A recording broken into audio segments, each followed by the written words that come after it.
Mana azizlar, kanal quruvchilarning uquvsizligi tufayli tushgan holatimiz. Mana shu yerdan boshlab bir qancha uylar ancha talafot ichida qoldi. Bandixon tumanidagi To'polon so'mbaridan kelgan katta kanal ag'nab ketib, hamma tomonni qonavayron qildi. Hozir sizlarga kanalning o'yib ketgan joylarigacha olib borib ko'rsataman. Mana bu mashinaning nariyog'ida ko'rib turganlaringiz katta kanal emas. Katta kanalimizda tepada to'lib kelayotgan suv hammasi mana shu yerdan tashladi. Hali ham kanalni yopib nariyog'dan to'xtatdik. Siz kanalning to'xtagan holatini ko'rasiz hozir. To'xtagan holatida tushib kelayotgan poyonobi qandayligini ko'rasiz.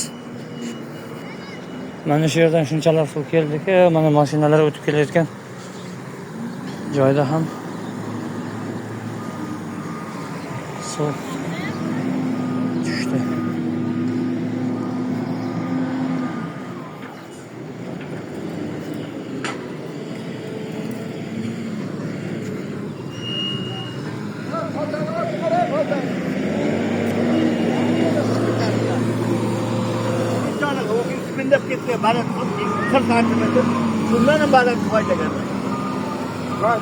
Kanalning balandligidan ham baland qo'ydi, undan ham baland qo'ydi. Kiminaganda?